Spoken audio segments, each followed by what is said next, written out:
After the funeral, Edie roped off Calvin's half of the room.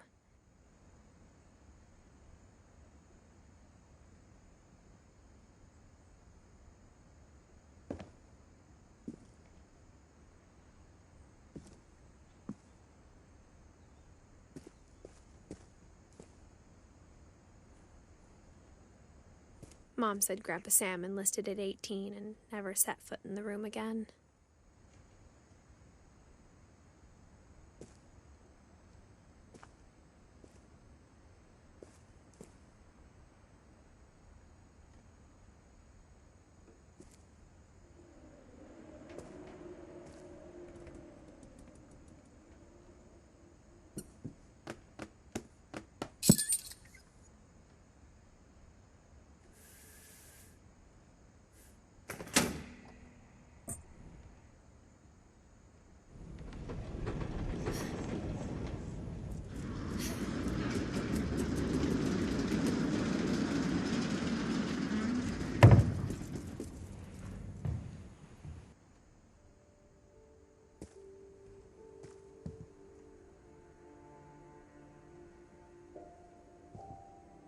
The passages were a pretty tight fit. They'd obviously been built for smaller hands and bellies.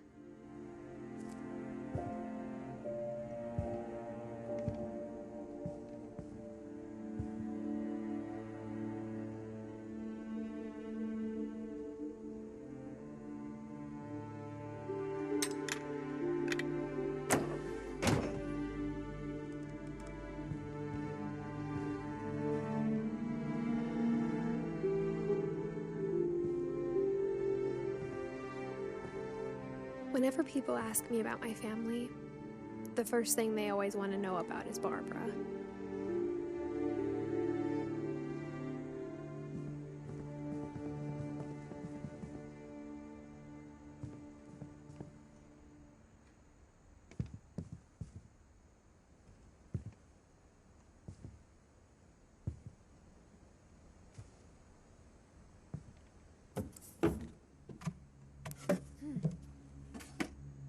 Growing up, I always thought of Barbara as a child star.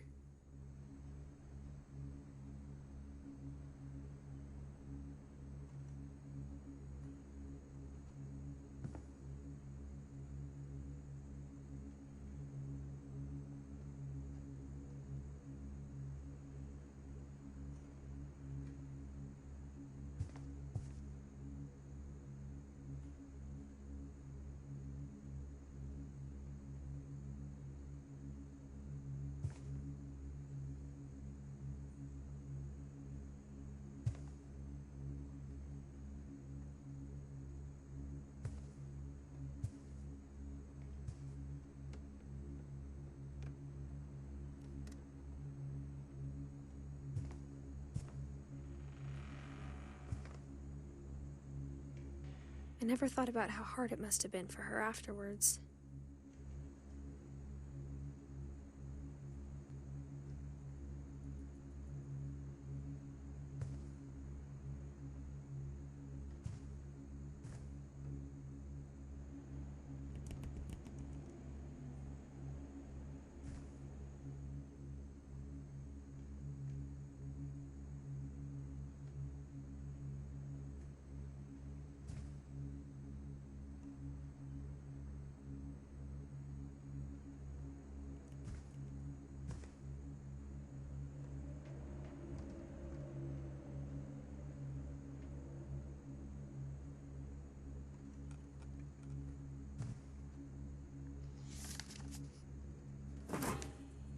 Of all the stories people wrote about Barbara's death, I'm surprised Edie saved this one.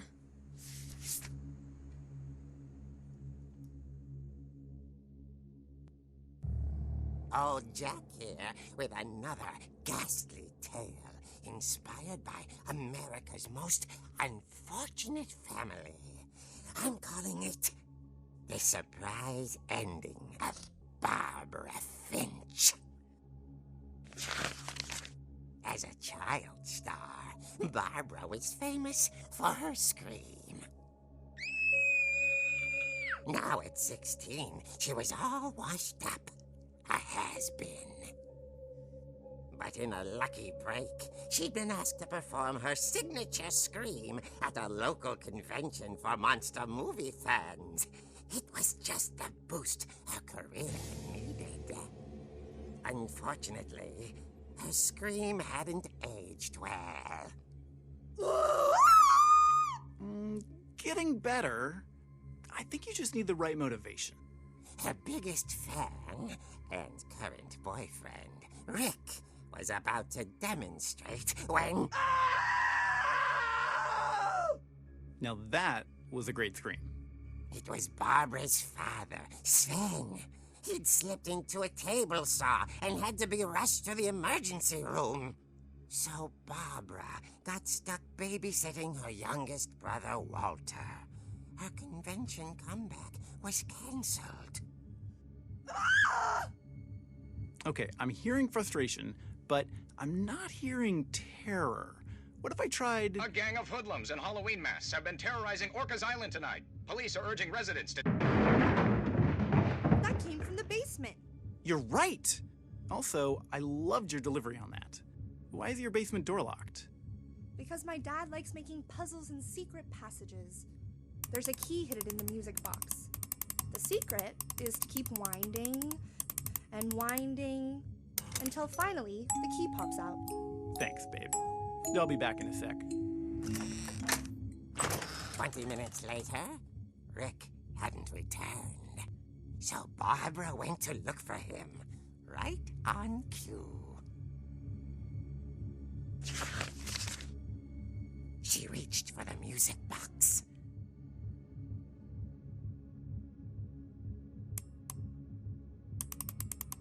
And as she wound the key, she listened for Rick, but the house was silent.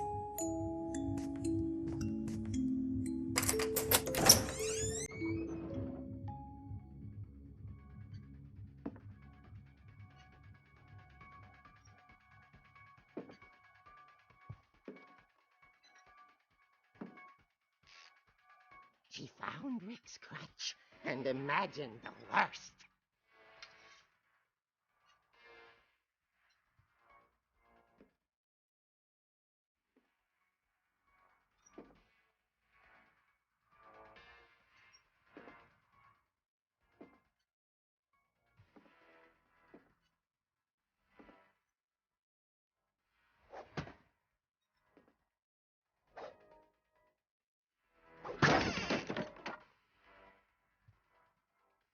The gang's leader is the infamous Hookman killer, Dr. Carl Hamill, who impaled and then ate his family 10 years ago tonight.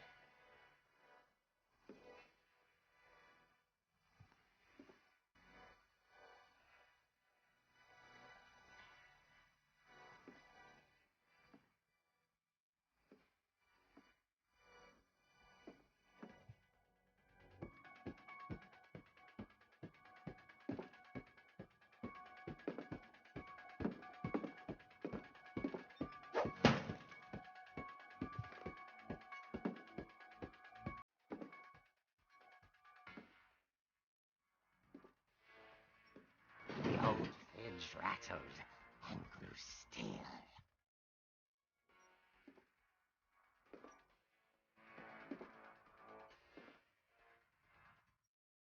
Oh dear!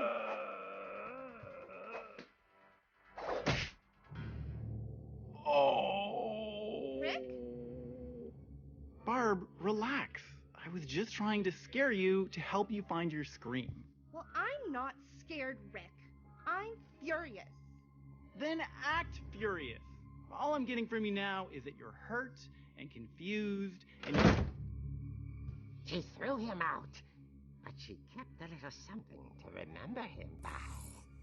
Barb, have you seen my other crutch? And she was still holding it when she fell asleep watching the late picture show. Hours later... Barbara!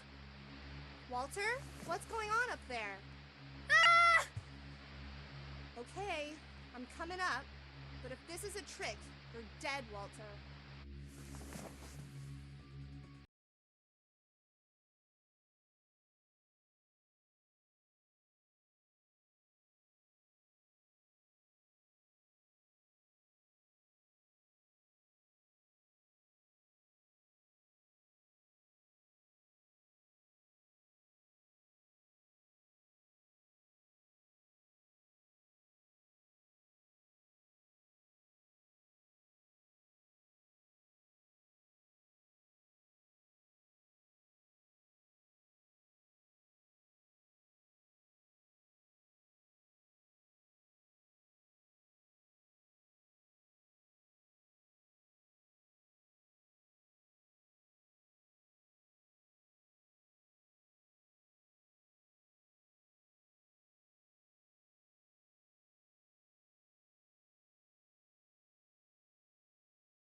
Hookman and was speechless.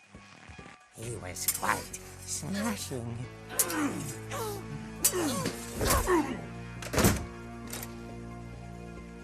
here he was. He couldn't get enough of Barbara. Okay, Barbara. There's gotta be another way out of here.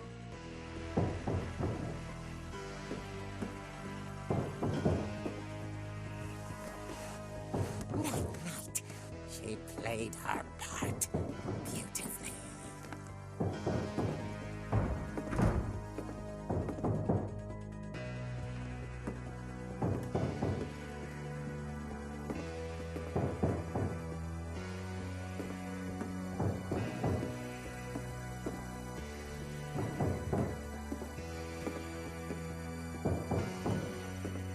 Molly's door hadn't been opened in years. The hinges groaned.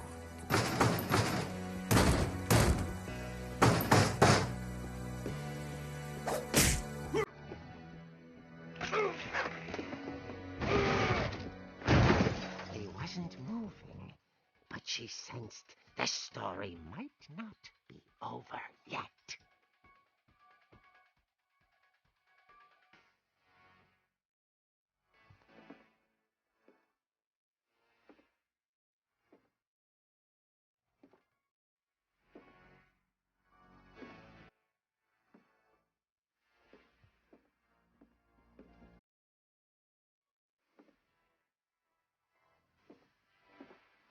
The hookman had vanished. She listened for his breathing, but all she heard was...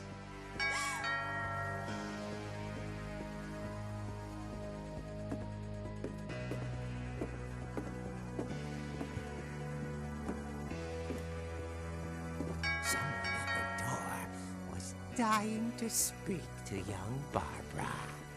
At the door, she heard whispering. It was coming from inside the house.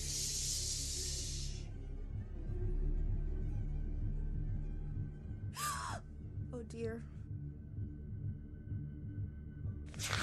The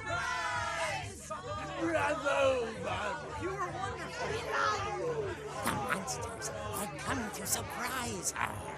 For Barbara, it was a dream come true. Then she saw what kind of monsters they were, and she realized what was about to happen. She was going to be famous. And with her final breath, Barbara Finch gave the performance of her life.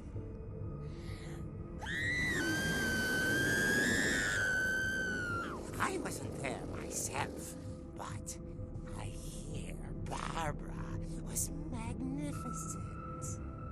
Poor girl. She had a taste for stardom. But unfortunately, so did her fans. Of course, the police blamed it all on poor Rick, who disappeared the same night. And little Walter? Hiding under his bed the whole time. He took it all pretty hard, but that's another story. As for Barbara, tucked inside the music box is all they ever found of her. Her ear. Now that's what I call a real eerie tale.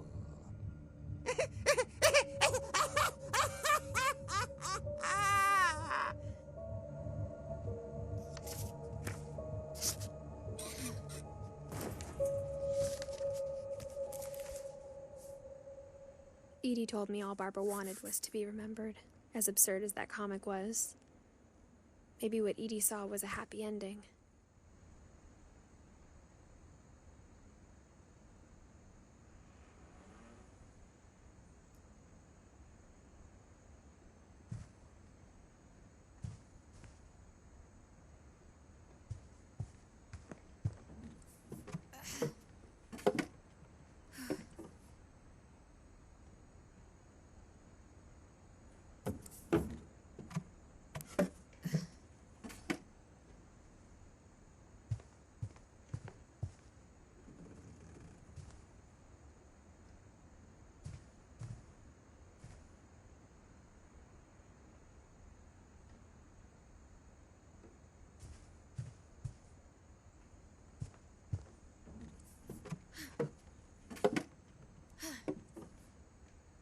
I guess now I know why Mom didn't like me playing with the music box.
Mom said the basement was off limits, unless I wanted another tetanus shot.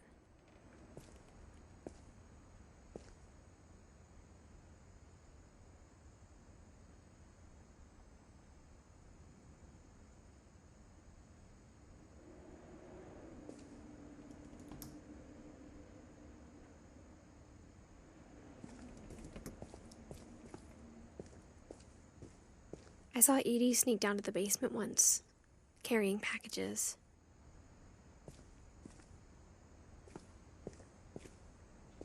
I thought maybe she was hiding presents.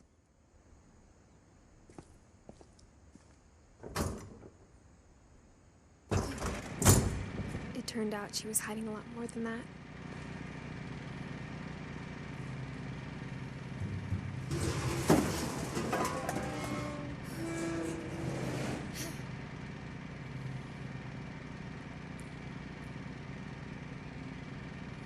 I remember asking Mom once about where Walter had gone. She said after Barbara died, he got as far away as he could.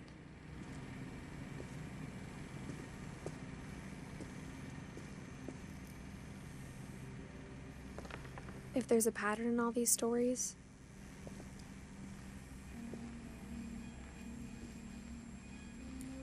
I think it's that none of us has gotten very far.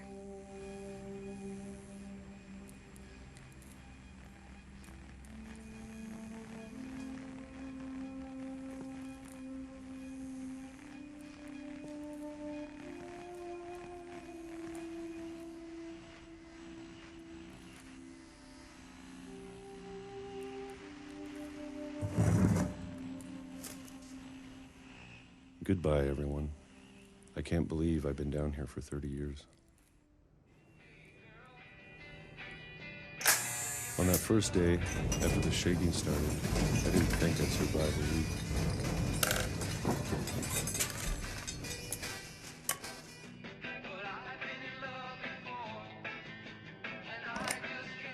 But after a few days, I settled into a routine.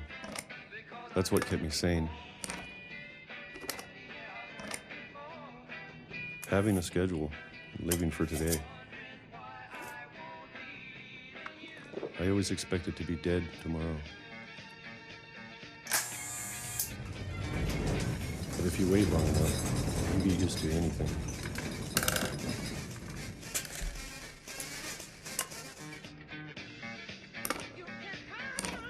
Even a monster on the other side of the door starts to feel normal. Almost friendly.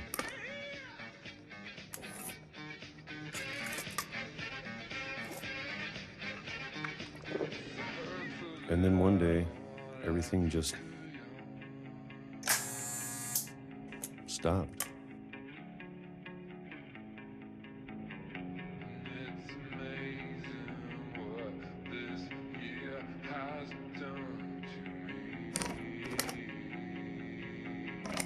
Whatever that thing was, it was gone. Maybe you got tired of waiting. Or maybe I just got tired of being afraid.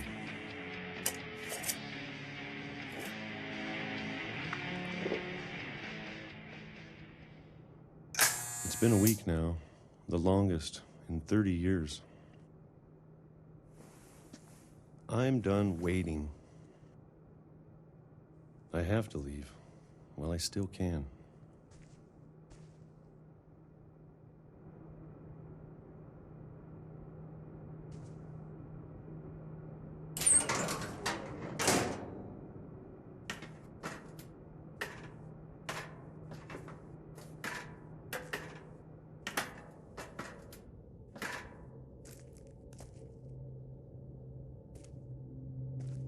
I know it's out there, somewhere. Whatever killed Barbara and Molly and Calvin. Maybe this is all a mistake. But I need to stop living the same day, even if it kills me.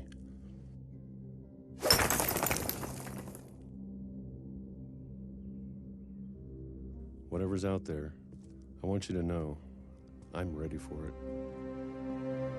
I'm going to appreciate all of it, especially the food. I don't mind if I only have a year left, or a month, or a single week. I'd be happy with one new day. I can already imagine the sun on my face.